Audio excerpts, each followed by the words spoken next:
అధ్యక్ష,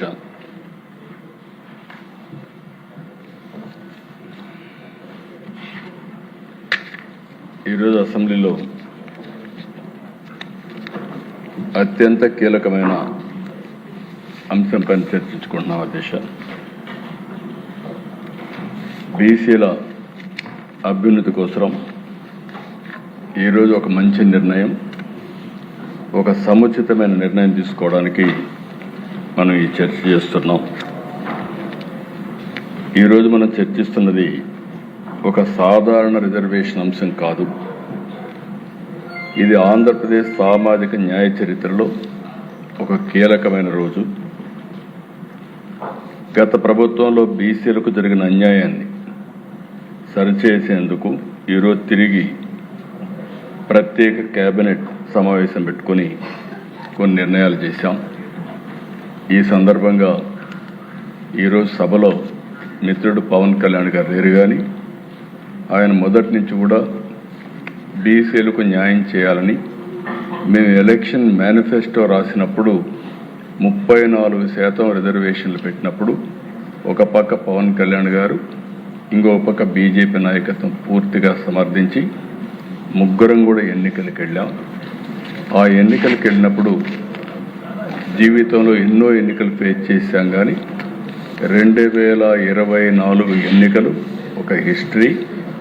94% strike rate, 57% ఓట్లు వచ్చాయంటే అది బీసీల వల్ల, ఈ యొక్క నాయకత్వం యొక్క నమ్మకం వల్ల వచ్చాయని చెప్పి కూడా నేను మీకు తెలియజేస్తున్నాను.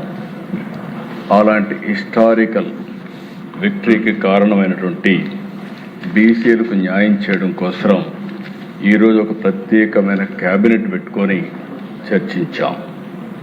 ఇందులో అధ్యక్ష 3 ప్రధానమైన విషయాల్ని ఈరోజు నిర్ణయం చేశాం. చాలా ఉన్నాయి, కానీ 3 ప్రధానంగా నిర్ణయాలు చేశాం. బీసీలకు గ్రామీణ స్థానిక సంస్థల్లో 34% రిజర్వేషన్లు చట్టంలో ఏదుందో అది కల్పిస్తాం. అది మొదటి నిర్ణయం. పట్టణ స్థానిక సంస్థల్లో 33.33% రిజర్వేషన్లు కల్పిస్తాం. ఈ 2 కూడా చట్టంలో ఉన్నాయి అధ్యక్ష, అది కూడా నేను వస్తాను. ఇంకొక పక్కన అర్బన్ లోకల్ బాడీలో మేయర్, మున్సిపల్ చైర్మన్స్ని ప్రత్యక్ష ఎన్నికల ద్వారా ఎన్నుకునేదానికి శ్రీకారం చుడతాం. ప్రత్యక్ష ఎన్నికల ద్వారా ఎన్నుకుంటారు. అయారాం గయారాంలు ఉండరు. సుస్థిరమైన పాలన, సమర్థవంతమైన పాలన మా కూటమి నిర్ణయం అని చెప్పి ఇంకొకసారి ప్రజలందరికీ విజ్ఞప్తి చేస్తున్నాను. మూడోది, 13 జిల్లాలు ఉన్నాయి, జిల్లా పరిషత్తులు ఉన్నాయి, 28 జిల్లాలు ఉన్నాయి. ఇది కూడా ఒక హిస్టారికల్ నిర్ణయం. రాబోయే ఎన్నికల్లో ఆంధ్రప్రదేశ్లో 28 జిల్లా ప్రజా పరిషత్తులు వస్తున్నాయి. ఈ 3 నిర్ణయాలు, ఇంకా చిన్న చిన్న నిర్ణయాలు, ఒకప్పుడు పదవుల కోసం రాజ్యాంగాన్ని మిస్యూజ్ చేశారు. డిప్యూటీ మేయర్లు 2, జిల్లా ప్రజా పరిషత్తుల వైస్ చైర్మన్లు 2. అంటే వీళ్ళకి పదవులు కావాలంటే ఇచ్చారు, కానీ బీసీలకు మాత్రం రిజర్వేషన్లు కాపాడలేకపోయిన ప్రభుత్వం గత ప్రభుత్వం అని చెప్పి కూడా నేను మీకు తెలియజేసుకుంటున్నాను. అయితే this is not merely A reservation decision. It is a historic correction that gives political voice, dignity and participation to the communities that have carried Andhra Pradesh forward. ఇది హిస్టరీలో మిగిలిపోతుంది, చరిత్రలో మిగిలిపోతుంది. కూటమి ప్రభుత్వం వెనుకబడిన వర్గాలకు అండగా ఉంటామని మరొకసారి మీ ద్వారా రాష్ట్ర ప్రజలందరికీ విజ్ఞప్తి చేస్తున్నాం. 34% బీసీ రిజర్వేషన్లు అంటే 3-4 సంఖ్య కాదు. ఈ విషయం మనం గుర్తుపెట్టుకోవాలి. 34% అంటే బీసీలకు రాజకీయ ప్రాతినిధ్యం, 34% అంటే నిర్ణయాధికారంలో భాగస్వామ్యం. 34% అంటే తరతరాలుగా వెనుకబడిన కుటుంబాలకి అవకాశ ద్వారం. 34% అంటే సామాజిక న్యాయానికి ఎన్డీఏ ప్రభుత్వం ఇచ్చే గౌరవం, సముచితమైన న్యాయం. ఆంధ్రప్రదేశ్ ఆర్థిక వ్యవస్థని, గ్రామీణ జీవితాన్ని, వ్యవసాయాన్ని, చేతి వృత్తుల్ని, చిన్న వ్యాపారాలను, సేవా రంగాన్ని నిలబెట్టింది బీసీ సమాజమే. ఇది ఎన్డీఏ ఎన్నికల హామీ మాత్రమే కాదు, మా రాజకీయ సిద్ధాంతం అని మరొక్కసారి ఈ సభ ద్వారా ప్రజలకు విజ్ఞప్తి చేస్తున్నాను. 2024 ప్రజలు వద్దకు వెళ్ళినప్పుడు బీసీలకు స్థానిక సంస్థలు నామినేషన్ పదవుల్లో 34% ప్రాతినిధ్యం కల్పిస్తామని చాలా స్పష్టంగా చెప్పాం. అధికారంలోకి వచ్చిన తర్వాత దాన్ని కార్యాచరణలోకి తీసుకొస్తున్నాం. ఆనాడు చెప్పాం, ఈరోజు నిజం చేయడానికి తప్పకుండా సాధించి నిజం చేస్తామని మరొకసారి మీకు విజ్ఞప్తి చేస్తున్నాం. అధ్యక్ష, మీరు ఒకసారి చూస్తే బీసీ రిజర్వేషన్స్ అనేక సందర్భాల్లో అనేక విధాలుగా జరిగాయి. ఒకసారి హిస్టరీ చూసినప్పుడు, చరిత్ర పరిశీలిస్తే బీసీల యొక్క ప్రాధాన్యత తెలుగుదేశం ముందు తర్వాత అని చెప్పుకోవచ్చు. 45 సంవత్సరాల సుదీర్ఘ రాజకీయ చరిత్రలో బీసీలని ఆదుకున్నది ఆనాటి తెలుగుదేశం ప్రభుత్వం, ఈరోజు ఎన్డీఏ ప్రభుత్వం. తెలుగుదేశం ఆవిర్భావానికి ముందు రాజకీయాల్లో ఫ్యూడలిజం ఉండేది. రాజకీయం కొన్ని వర్గాలకే పరిమితం అయ్యింది. అలాంటిది ఎన్టీ రామారావు గారు తెలుగుదేశం పార్టీ పెట్టిన తర్వాత అన్ని వర్గాలకు రాజ్యాధికారం ఇవ్వాలని ఆలోచించిన మొట్టమొదటి వ్యక్తి నందమూరి తారక రామారావు గారు చెప్పి మరొకసారి విజ్ఞప్తి చేస్తున్నాను. ఈరోజు మనం చూసాం లీడర్షిప్, మనం చెప్పుకునే నాయకత్వం, బలమైన బీసీ నేతలు ఎర్రంనాయుడు, యనమల రామకృష్ణుడు, కేఈ కృష్ణమూర్తి, చైర్లో ఉన్నటువంటి ఈనాటి స్పీకర్ అయ్యన్న పాత్రుడు, కళా వెంకట్రావు, తెలంగాణలో ఉండే దేవేంద్ర గౌడ్, ఇలాంటి ప్రముఖ బీసీ నాయకులకు అందరికీ రాజకీయంగా పైకి తీసుకొచ్చిన నాయకుడు నందమూరి తారక రామారావు గారు అని చెప్పిన వ్యక్తి తెలియజేస్తున్నారు. బీసీలకు పదవి ఇవ్వడం మాత్రమే కాదు అధ్యక్ష, నాయకత్వం ఇవ్వాలని ఆలోచించిన వ్యక్తి ఎన్టీఆర్. ఒక్క మాటలో చెప్పాలంటే బీసీల సంక్షేమం ఈరోజు కూడా ఎన్డీఏలో మేమందరం కలిసిన తర్వాత పూర్తిగా సహకరించారు. ఈరోజు మీరు చూస్తే ఇది ఎప్పుడు కూడా ఒక అవినాభావ సంబంధంతో బీసీలు తెలుగుదేశం ముందుకు పోయే పరిస్థితి అని చెప్పి కూడా నేను మీకు తెలియజేస్తున్నా. మొట్టమొదటిసారిగా అధ్యక్ష 1986లో బీసీలకు తొలిసారి స్థానిక సంస్థల్లో 20% రిజర్వేషన్ కల్పించిన ఘనత నందమూరి తారక రామారావు గారికి దక్కింది. ఆ రోజు జిల్లా ప్రజా పరిషత్, మండల ప్రజా పరిషత్తుల్లో రిజర్వేషన్లు కల్పించారు.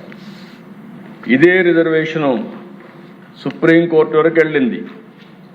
ఆ తర్వాత 1972లో ఆనాడు చేసినట్టు రాజ్యాంగ సవరణ 73, 74 కూడా దీన్ని ఆధారంగా చేసుకొని ఒక స్ఫూర్తిదాయకంగా ముందుకు పోయే పరిస్థితికి వచ్చారు.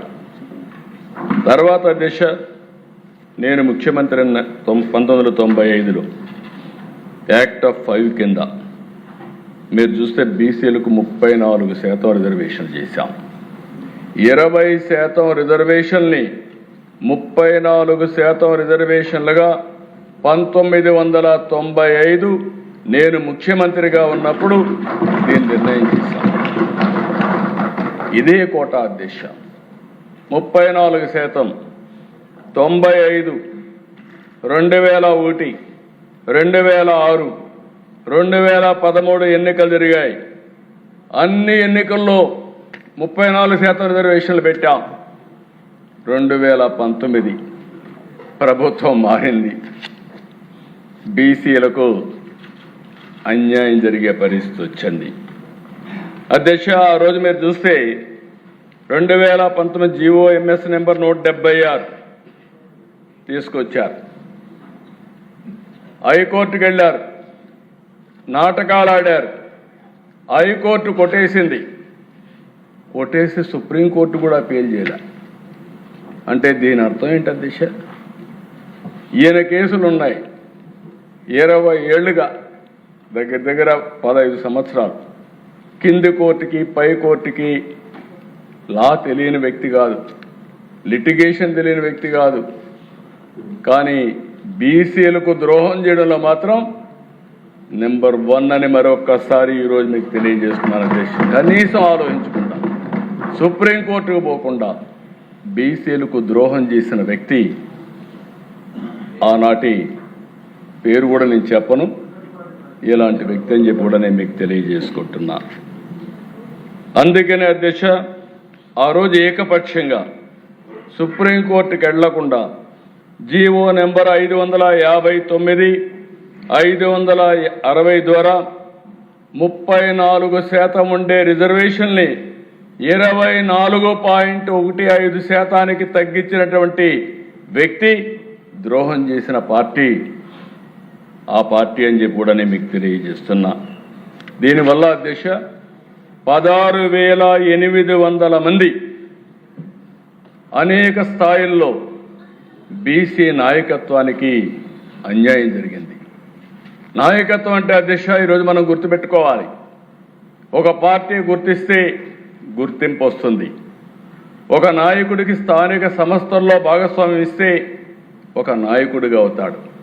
ఒక ఉదాహరణ అధ్యక్ష, మొన్నటి వరకు ఎంపీటీసీగా పనిచేసిన కర్నూలులో ఉండే ఎంపీ నాగరాజు ఈరోజు ఎంపీ చేశామంటే అది తెలుగుదేశం పార్టీ విధానం.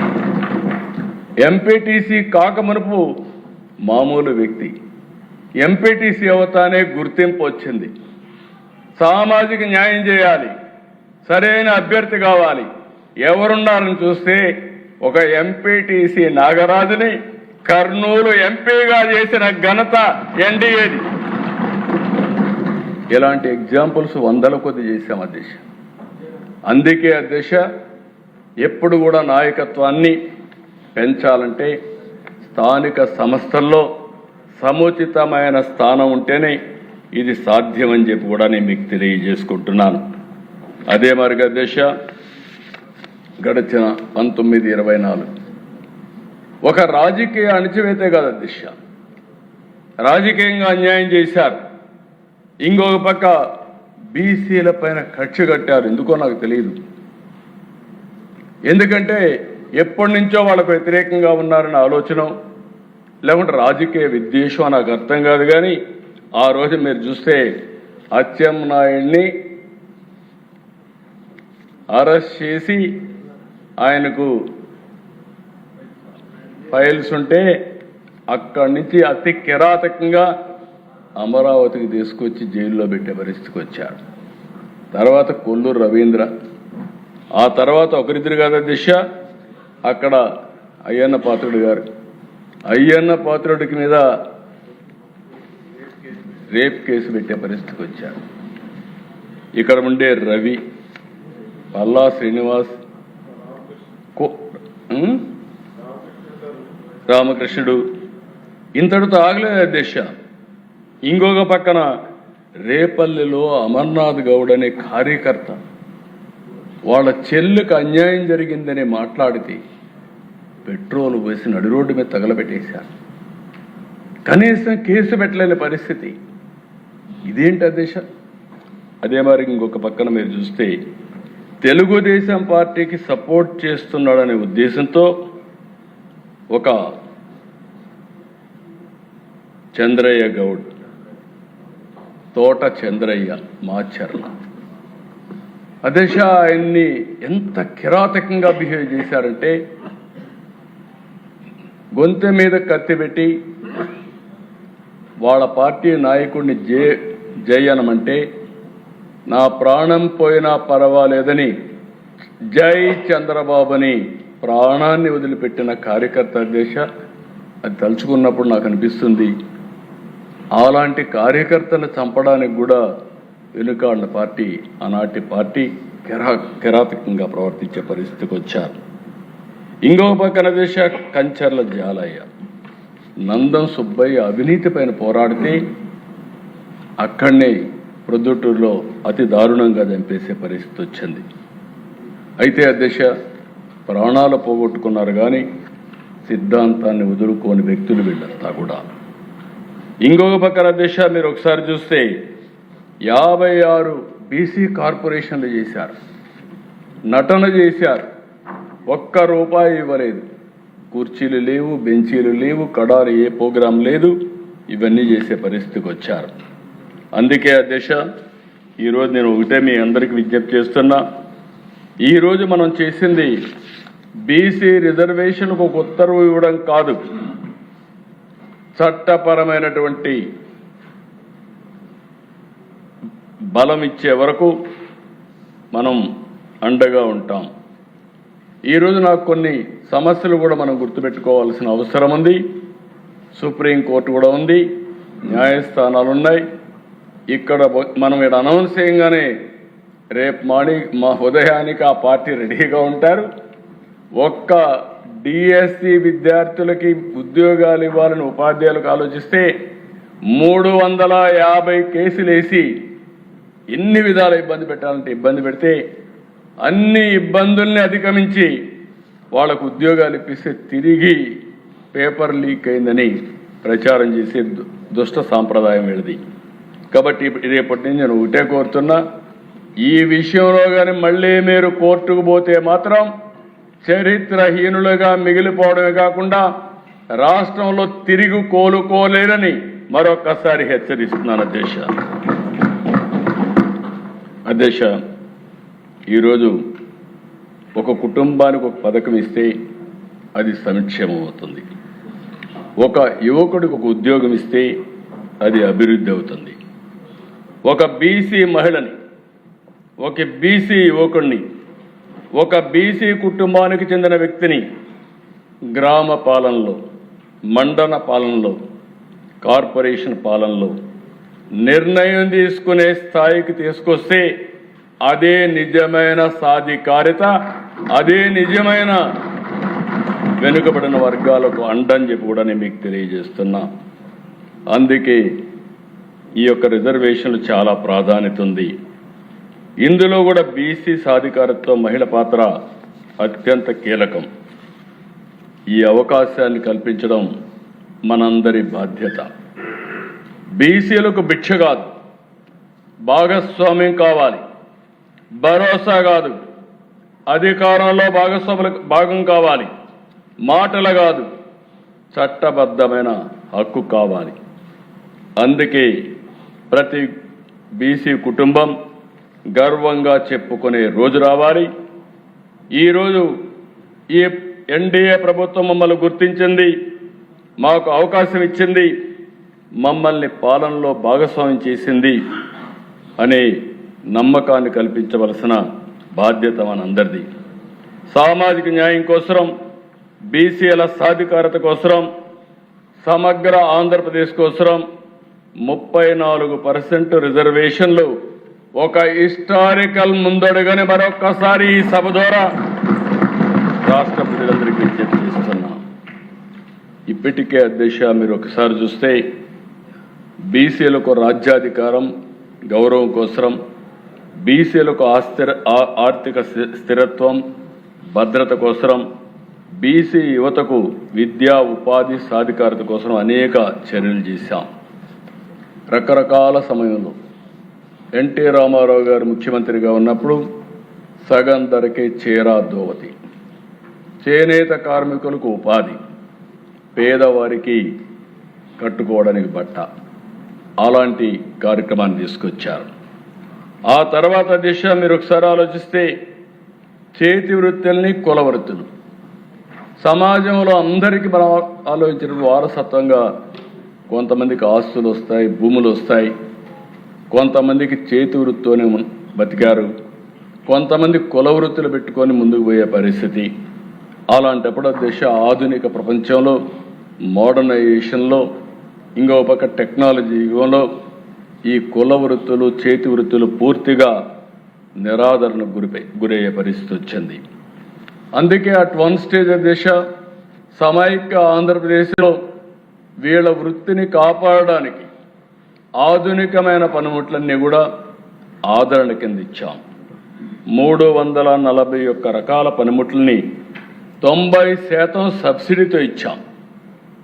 రజకులకు దోబీ కట్లు కట్టించాం, నాయీ బ్రాహ్మణులకు కిట్లు ఇచ్చాం, మేదర్లకు వెదురు ఫ్రీగా సబ్సిడీతో ఇచ్చాం, మత్స్యకారులకు చేనేతలకు సబ్సిడీలు ఇచ్చాం, గీత కార్మికులకు వడ్డర్లకు జీవనోపాధి ఇచ్చాం. ఇలా ఎన్ని కులాలు ఉన్నాయో చిన్న కులాలన్నీ మోస్ట్ బ్యాక్వర్డ్ క్లాసెస్ కార్పొరేషన్ పెట్టి first time most backward classes అందరినీ సంచార జాతులను ఆదుకున్న ప్రభుత్వం ఎన్డీఏ ప్రభుత్వం, ఆ రోజు తెలుగుదేశం ప్రభుత్వం అని చెప్పి కూడా నేను మీకు తెలియజేస్తున్నాను. ఈ 2 ఏళ్లు కూడా దేశ వివిధ సంక్షేమ కార్యక్రమాల ద్వారా 32,534 కోట్ల రూపాయలు ఖర్చు పెట్టాం. మళ్ళీ రోజులు మారాయి, ఆలోచన విధానానికి కూడా ఇంకా ఈ విధంగా తీసుకుపోతే బాగుంటుందని ఆలోచించాం. వడ్డర్లకు ఫస్ట్ టైం చరిత్రలో దిశ ఈరోజు కూడా మీరు ఇప్పుడే మాట్లాడుతున్నాను. ఈరోజు కూడా కూటమి ప్రభుత్వం ఆమోదంతో అందరి నాయకత్వం కలిసి 2 ఎమ్మెల్సీలుగా చేస్తే సామాజిక న్యాయానికి పెద్దపీట వేస్తూ వర్ల రామయ్య ఒక ఎస్సీ కుటుంబాన్ని నుంచి మోస్ట్ బ్యాక్వర్డ్ క్లాసెస్ ఉన్నటువంటి వడ్డెర కులస్తురాలంటి శారదకి ఈరోజు పదవి ఇచ్చావంటే, రమాదేవికి పదవి ఇచ్చావంటే ఇది తెలుగుదేశం పార్టీ ఎన్డీఏ సిద్ధాంతం. ఆ అమ్మాయి మామూలు వర్కర్ దిశ, ఒక క్లస్టర్ ఇన్ఛార్జ్, ఒక బ్యాక్వర్డ్ క్లాస్ వడ్డెర కులం. ఎమ్మెల్యేలో మేము సీటు లేకపోయాం. ఆ రోజు చెప్పాం, మొట్టమొదటిసారిగా వడ్డెర కులానికి చెందిన వ్యక్తికి ఎమ్మెల్సీ ఇస్తామని చెప్పి ఒక మహిళ, చదువుకున్న మహిళ, ఈరోజు ఆవిడ్ని ఎమ్మెల్సీగా తీసుకునే పరిస్థితికి వచ్చాం అధ్యక్ష. ఇంకొక పక్కన అధ్యక్ష, ఈరోజు మీరు చూసినప్పుడు వడ్డర్లకు 10% మైనింగ్ లీజులు ఇస్తున్నాం. లీజుకు కట్టే డబ్బులు కూడా సబ్సిడీ ఇచ్చి ఆర్థికంగా పైకి రావడానికి చేస్తున్నాం. గీత కార్మికులకి 10% ఎక్సైజ్ షాపులు ఇస్తున్నాం. ఇంకొక పక్కన మీరు ఒకసారి చూస్తే నేతన్న సేవలో ప్రతి కుటుంబానికి మొన్నే 25,000 రూపాయలు ఇచ్చాం. ఇంకొక పక్క హ్యాండ్లూమ్ మరమగ్గాలకి 200 యూనిట్లు, పవర్ లూమ్కి 500 యూనిట్ల వరకు పవర్ ఉచితంగా ఇస్తున్నాం. ఎవరైతే మత్స్యకారులు ఉన్నారో మీరు చూస్తే దిశ, మత్స్యకారులు ఎప్పుడు కూడా చేపల మీద ఆధారపడతారు. చెరువులు వాళ్ళకి ఎప్పుడు ఇచ్చాం. ఒకప్పుడైతే అన్ని చెరువులు కూడా వాళ్ళకి రిజర్వ్ చేసిన రోజులు. అలాంటిది ఉంటే అన్యాయంగా ఒక జీవో తీసుకొచ్చి 217 ద్వారా చెరువులు కూడా వీళ్లు చేసుకునే విధంగా వీళ్ళ దళారీ వ్యవస్థకి ఇచ్చే పరిస్థితికి వచ్చారు. ఈ ప్రభుత్వం వస్తానే 217 రద్దు చేసి మత్స్యకార సొసైటీని మళ్ళా ప్రాణం పోసి మత్స్యకారుల్ని ఆదుకున్న ప్రభుత్వం ఎన్డీఏ ప్రభుత్వం అధ్యక్ష. అదే మాదిరిగా సముద్రానికి పోయేటప్పుడు వేట విరామం ఉంటుంది. అలాంటప్పుడు ఒక 20,000 రూపాయలు సబ్సిడీ ఇచ్చాం. బోట్లు డీజిల్ సబ్సిడీతో ఇస్తున్నాం. వాళ్ళ యొక్క హక్కుల్ని పూర్తిగా కాపాడుతున్నాం. ఇప్పుడు పెద్ద ఎత్తున పవర్ బోట్స్ ఇవ్వాలని నిర్ణయం చేశాం. ఇంకో పక్క సీవీడ్ని ప్రోత్సహిస్తున్నాం. వాళ్ళ ఆదాయాన్ని పెంచడానికి ఎన్ని చేయగలుగుతాం అవన్నీ ఆలోచిస్తున్నాం. నాయీ బ్రాహ్మణులు నిర్వహించే సెలూన్లకి 200 యూనిట్లు ఉచిత కరెంటు ఇస్తున్నాం. దేవాలయాల్లో పనిచేసే నాయీ బ్రాహ్మణులకి 15,000 నుంచి 25,000 రూపాయలు పెంచాం. స్వర్ణకారుల కోసం ప్రత్యేకమైన కార్పొరేషన్ చేశాం.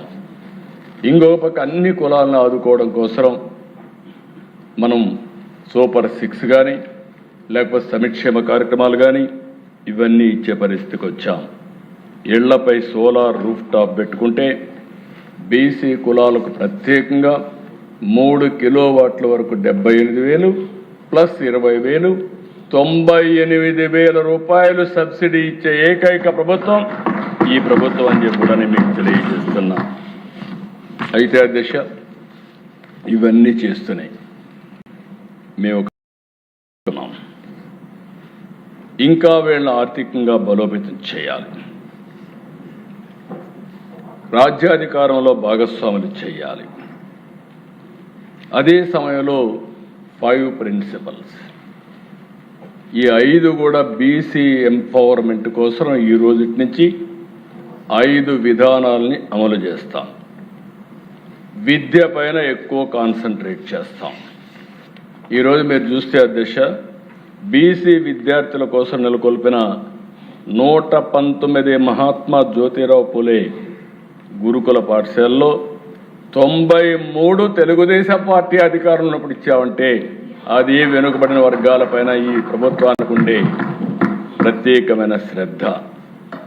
ఇంకొక పక్కన చూస్తే అధ్యక్ష, ఈరోజు ఉండే అన్ని రెసిడెన్షియల్ స్కూల్స్ కంటే ఈ యొక్క బీసీ రెసిడెన్షియల్ స్కూల్స్ చాలా బాగా పనిచేస్తున్నాయి.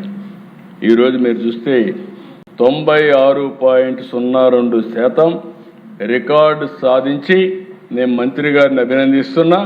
బ్రహ్మాండంగా పనిచేసి 96% సక్సెస్ రేట్, పాస్ రేట్ వచ్చిందంటే అది బీసీ విద్యార్థుల యొక్క సామర్థ్యం, అది వారికి ఉండే ప్రతిభ అని చెప్పి కూడా నేను మీకు తెలియజేస్తున్నా. ఇంకొక 993 బీసీ వసతి గృహాలు ఉన్నాయి. 90,000 మంది ఇక్కడ చదువుతున్నారు. నా కోరిక ఈ 90,000 కూడా తొందరలోనే ఎక్సలెంట్ రెసిడెన్షియల్ స్కూల్ నిర్మాణాలు చేసి ప్రతి ఒక్క బీసీని చదివించే బాధ్యత, విద్యకు ప్రాధాన్యత ఇచ్చే బాధ్యత తీసుకుంటాం. నెంబర్ 1 విద్య. విద్యకు ప్రాధాన్యత ఇస్తే, బాగా చదివిస్తే పేదరిక నిర్మూలనకి తొలిమెట్టు అవుతుందని చెప్పి కూడా నేను మీకు తెలియజేస్తున్నా. రెండోది నైపుణ్యాలు. ఎక్కడికక్కడ నైపుణ్యాన్ని పెంచుతాం. ఈరోజు బీసీలకు ఉండే నైపుణ్యం ఎవరికీ లేదు. కుల వృత్తులు, చేతి వృత్తులు. ఒకప్పుడు చేనేత కార్మికులు చూస్తే అధ్యక్ష, వాళ్ళు చేసే చీర అగ్గిపెట్టెలో పెట్టారనేది మన చరిత్ర చెప్తుంది. అంత నైపుణ్యం ఉంది. అలాంటి నైపుణ్యం ఉండే వాళ్ళకి టెక్నాలజీ యాడ్ చేసి మనం కానీ ముందుకు తీసుకపోతే అదే భవిష్యత్తు. అందుకే నైపుణ్యాన్ని, టెక్నాలజీని కలిపి వెనుకబడిన వర్గాలకు అండగా ఉండి వాళ్ళ శక్తిని ప్రపంచానికి అందించే బాధ్యత ఈ ప్రభుత్వం తీసుకుంటామని చెప్పి కూడా మీకు తెలియజేస్తున్నా. ఇంకొక పక్క ఉపాధి. ఎక్కడ చూసినా ఉద్యోగాలు, ఇది చాలా ముఖ్యం. దానికోసం దీనిపైన కూడా శ్రద్ధ పెడతాం. మూడోది వ్యాపారం, ఆంటర్ప్రెన్యూర్స్. These our commitment. ఆర్థిక అసమానతలు తగ్గాలి, అందరికీ మెరుగైన జీవన ప్రమాణాలు రావాలి.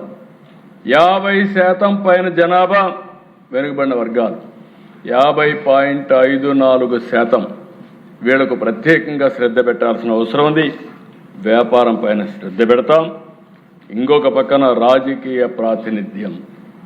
మళ్ళీ చెప్తున్నా, ఈ రోజటి నుంచి విద్య, నైపుణ్యం, ఉపాధి, వ్యాపారం, ఆంటర్ప్రెన్యూర్స్, 5 రాజకీయ ప్రాతినిధ్యం అన్ని రంగాల్లో, పంచాయతీ మొదలుకొని, వార్డు మొదలుకొని కేంద్ర మంత్రివర్గం వరకు ప్రాధాన్యత ఇచ్చే బాధ్యత మాదని మీ అందరికీ విజ్ఞప్తి చేస్తున్నాను.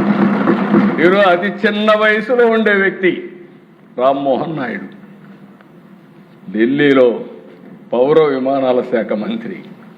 అది ఈ యొక్క ఎన్డీఏ చూపించిన శ్రద్ధ అని చెప్పి కూడా నేను మీకు తెలియజేస్తున్నా. అందుకే అధ్యక్ష, ఈరోజు నేను ఒకటే కోరుతున్నా, ప్రతి ఒక్కరికి ఒకటే విజ్ఞప్తి చేస్తున్నా. ఈరోజు తీసుకొచ్చిన బీసీ రిజర్వేషన్లు ఎవరికి వ్యతిరేకత కాదు. మనం అందరం ఎవరి దగ్గర నుంచో లాక్కోవడం కూడా కాదు. ఎస్సీలు, ఎస్టీలు, మైనారిటీలు, మహిళలు, ఇతర వర్గాల్ని గౌరవిస్తూనే రాజ్యాంగ పరిమితుల్లో న్యాయపరమైన ప్రమాణాలు పాటిస్తూ సామాజిక న్యాయాన్ని సాధించడమే మన లక్ష్యం. నా రాజకీయ జీవితంలో ఒక ముఖ్యమైన ఒక నమ్మకం, అధ్యక్ష, ఒక విశ్వాసం. నేను ఎప్పుడో ఒక మాట చెప్తా ఉంటాను. అధికారం కొంతమంది చేతుల్లో ఉండడానికే కాదు, సమాజంలో ప్రతి వర్గానికి అవకాశం కల్పించడానికి. అభివృద్ధి అంటే రోడ్లు, భవనాలు, పరిశ్రమలే కాదు. అభివృద్ధి అంటే చివరి వరుసలో ఉన్న మనిషిని మొదటి వరుసలోకి తీసుకురావడం నిజమైన అభివృద్ధి అని చెప్పి కూడా నేను మీకు తెలియజేస్తున్నాను. అందుకే నేను చాలాసార్లు చెప్పాను, 2047 భారతదేశం వికసిత్ భారత్ ద్వారా నెంబర్ 1 అవుతాం. ఆంధ్రప్రదేశ్ స్వర్ణాంధ్రప్రదేశ్గా తయారవుతుంది. అదే సమయంలో ఆర్థిక అసమానతలు పెరుగుతాయి. ఒక పక్క సూపర్ 6 సంక్షేమాన్ని ఇస్తాం, అభివృద్ధిని చేస్తాం. అదే సమయంలో ఆర్థిక అసమానతలు తగ్గించే విధానానికి శ్రీకారం చుడుతున్నాం. ఒక పక్క సూపర్ 6 కానీ, డిపార్ట్మెంట్ ద్వారా ఇచ్చే డబ్బులు కానీ, ఇవి కాకుండా ఇంకో పక్క P4 కూడా ఇంట్రడ్యూస్ చేశాం. మార్గదర్శి, బంగారు కుటుంబం, టాప్ 10%, బాటం 20% కూడా పైకి తీసుకురావడం. ఇందులో వెనుకబడిన వర్గాలకు అండగా ఉండి, వెనుకబడిన వర్గాల్లో కూడా మీరు చూస్తే అధ్యక్ష మోస్ట్ బ్యాక్వర్డ్ క్లాసెస్ కూడా ఉన్నారు. నాకు ఒకసారి బాధేస్తుంది. గంగిరెద్దులని, పోసల వాళ్ళని, ఇలాంటి వాళ్ళు మీరు చూస్తే నిద్ర లేస్తే ఊర్లన్నీ తిరుగుతూ కనీసం స్థిర నివాసం లేని వ్యక్తులు ఉన్నారు అధ్యక్ష. ఈ రాష్ట్రంలో అలాంటి వాళ్ళు ఉన్నారు. వాళ్ళందరినీ ఆదుకోవడం మనందరి బాధ్యత. అందుకే ఈరోజు ఈ సభ సాక్షిగా చెప్తున్నా, చట్టబద్ధంగా, రాజ్యాంగబద్ధంగా, న్యాయబద్ధంగా బీసీలకు న్యాయం జరిగే వరకు వారికి అండగా ఉంటామని మరొక్కసారి మీ అందరికీ విజ్ఞప్తి చేస్తున్నా. బీసీ అంటే వెనుకబడిన వారు కాదు, అవకాశం రాక వెనుకబడ్డారు. ఇలాంటి దాన్ని అవకాశాలు కల్పించి అన్ని విధాల వీళ్లకు న్యాయం చేసే బాధ్యత ఈ ప్రభుత్వం తీసుకుంటామని మరొక్కసారి మీ అందరికీ విజ్ఞప్తి చేస్తున్నాను. అదే మరిగా దశ ఈరోజు మీరు చూసినప్పుడు ఈ ఎన్నికలు పెట్టడం కూడా చాలా అవసరం. ఎందుకు నేను ఈ మాట వాడుతున్నానంటే, ఎంత వీలైనంత తొందరలో అంత ఎన్నికలు పెట్టుకోవాలి. 16వ ఆర్థిక సంఘం ఉంది, గ్రాంట్ రావాలి. గ్రామీణ ప్రాంతాలకి ఈ సంవత్సరం 2300 కోట్లు వస్తుంది. పట్టణ ప్రాంతాలకి 1562 కోట్లు వస్తుంది. ఈ రెండు కలిపితే 3862 కోట్లు కేంద్రం నుంచి మనం తెచ్చుకోవాల్సిన అవసరం ఉంది. ఎన్నికలు పెడితేనే ఈ డబ్బులు వస్తాయి. కాబట్టి కంపల్సరీగా ఎన్నికలు పెట్టాల్సిన బాధ్యత మన పైన ఉందని చెప్పి కూడా నేను మీకు తెలియజేసుకుంటున్నాను. అందుకే ఈ కుండే మెంబర్స్ అందరినీ కోరుతున్నా, ఏదైతే స్థానిక సంస్థల ఎన్నికల్లో కూటమి తరపున అందరినీ కోరుతున్నా, సరైన అభ్యర్థుల్ని ఎంపిక చేయండి, సరైన నాయకత్వాన్ని ప్రోత్సహించండి, భావి తరాలకు అవసరమైన నాయకత్వాన్ని తయారు చేసే బాధ్యత మీది. అలాంటి బలమైన పునాదులేసి వెనుకబడిన వర్గాల నుంచి ఒక మంచి నాయకత్వానికి శ్రీకారం చుట్టే విధంగా ఈరోజు మనం తీసుకున్న 3 నిర్ణయాలు మళ్ళీ రిపీట్ చేస్తున్నా. గ్రామీణ స్థానిక సంస్థల్లో 34%, పట్టణ స్థానిక సంస్థల్లో 33.33% రిజర్వేషన్ని ఈ కేబినెట్ ఆమోదించింది. ఈ సభ కూడా ఆమోదించవలసిందిగా మిమ్మల్ని అందరినీ కోరుతున్నా. పూర్తి సహకారాన్ని వలసిందిగా ప్రతి ఒక్కరికి విజ్ఞప్తి చేస్తున్నాను. ఇలాంటి హిస్టారికల్ సమయంలో అయినా అపోజిషన్ వస్తుందనుకున్నాను. ఇది ఒక హిస్టారికల్ సమావేశం అధ్యక్ష. మనందరి బాధ్యత. ప్రివిలేజ్ మాత్రం కావాలి, బాధ్యతలు మాత్రం నిర్వహించడానికి అవసరం లేదు. మొన్న నేను చూశాను అధ్యక్ష, ఇండిపెండెన్స్ డే ఫ్లాగ్ హాయిస్టర్, ఇది నవ్వులాట కాదు, సీరియస్ ఇష్యూ. చిన్నప్పటి నుంచి ఎందుకు ఆగస్టు 15 వస్తానే చిన్న పిల్లల దగ్గర నుంచి జాతీయ జెండా ఎగరేస్తాం. ఏంటి? దేనికోసరం? స్ఫూర్తి కోసరం. స్ఫూర్తి దేనికి? దేశభక్తి కోసరం. దేశభక్తి లేకపోతే అధ్యక్ష, స్వాతంత్రం కోసరం మన కోసరం పోరాడిన నాయకుల యొక్క స్ఫూర్తి ఏం కావాలని అడుగుతున్నాం. మనం స్వాతంత్రాన్ని కోసరం పోరాడలేదు, స్వాతంత్ర తర్వాత పుట్టాం, కానీ వాళ్ళ త్యాగాలు తెలియవు. కానీ చదువుకోనైనా సరే దేశభక్తిని పెంచుకోకపోతే ఏమనాలని చెప్పి మిమ్మల్ని అడుగుతున్నా. రెండవది అధ్యక్ష, అలాగే రాబోయే రోజుల్లో ఎక్కడ కూడా అస్థిరత్వత లేకుండా స్థిరమైన పాలన ఇవ్వడానికి కార్పొరేషన్లో, మున్సిపాలిటీల్లో డైరెక్ట్ ఎలక్షన్స్కి శ్రీకారం చుడుతున్నాం. ఇది ఒక గేమ్ చేంజర్గా తయారవుతుంది. పట్టణ అభివృద్ధిలో ఇది ఒక కీలక మలుపు అని చెప్పి మీకు అందరికీ తెలియజేస్తున్నా. మూడోది, జిల్లాలు విభజన జరిగాయి. రాజ్యాన్ని అంటే అధికారాన్ని వికేంద్రీకరణ చేశాం, కానీ 13 జిల్లాల నుంచి పరిపాలిస్తున్నాం. అందుకే 13 జిల్లాల నుంచి రాబోయే ఎన్నికల తర్వాత 28 జిల్లా ప్రజా సంస్థలు, ప్రజా పరిషత్తుల్ని ఏర్పాటు చేస్తున్నామని చెప్పి కూడా మీకు తెలియజేస్తున్నా. ఈ ప్రభుత్వం పదవుల కోసం కాదు, డిప్యూటీ మేయర్లు 2, జిల్లా ప్రజా పరిషత్తులు 2, అంటే ఇంకొక పక్కన పంపకాలు. అలాంటి జరగకుండా గ్రామీణ ప్రాంతాల్ని, పట్టణ ప్రాంతాల్ని గాంధీజీ స్ఫూర్తితో అన్ని విధాల అభివృద్ధి చేస్తూనే ఎక్కడికక్కడ సమర్థవంతమైన నాయకత్వాన్ని తయారు చేయడానికి ఉపయోగిస్తాం. వెనుకబడిన ప్రజలకి ఇది ఒక మంచి అవకాశం, మంచి నాయకత్వం వస్తుంది. ఈరోజు ప్రతిరోజు కంటే కూడా ఈరోజు నాకు ఒక ప్రత్యేకమైన రోజు. 40 సంవత్సరాలుగా అనేక ఎన్నికలు చూశాను. ఇప్పటికి కూడా దేశ వెనుకబడిన వర్గాలు మాత్రం ఎప్పుడు 0.01% డీవియేషన్. అది మా అదృష్టంగా నేను భావిస్తున్నా.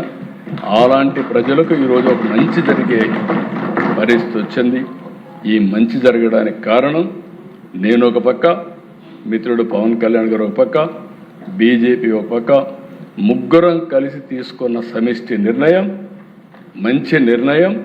భవిష్యత్తుకి ఇది ఎంతో ఉపయోగపడుతుంది. రాష్ట్ర భవిష్యత్తు బీసీ వర్గాల భాగస్వామ్యంతో కూడా స్వర్ణాంధ్రప్రదేశ్ చేసుకోవాల్సిన అవసరం ఉంది. అలాంటి మంచి నిర్ణయాన్ని మీరందరూ సమర్థించడమే కాకుండా పూర్తిగా రేపు జరిగే ఎన్నికల్లో సమర్థవంతమైన నాయకత్వాన్ని ఎంపిక చేసి భావితరాల నాయకత్వాన్ని తయారు చేసే బాధ్యత ఈ సభ తీసుకోవాల్సిందిగా మరొక్కసారి కోరుకుంటూ, అందరూ ఈ అవకాశాన్ని ఇచ్చిన మీ అందరికీ ఇది ఒక చరిత్రలో మిగిలిపోతుంది. చాలా నిర్ణయాలు, బడ్జెట్ రోజు మాత్రం ప్రత్యేకమైన క్యాబినెట్ పెట్టుకుంటాం. అలాంటిది ప్రత్యేకమైన క్యాబినెట్ పెట్టుకొని ఈ నిర్ణయం తీసుకున్నామంటే ఇది ఒక చరిత్ర, ఇది ఒక హిస్టరీలో మిగిలిపోయే నిర్ణయం. ఈ నిర్ణయాన్ని అందరూ సహకరించిన దానికి మీకు అందరికీ పేరున మనస్ఫూర్తిగా నమస్కారాలు తెలియజేసుకుంటూ సెలవు తీసుకుంటాం. Thank you.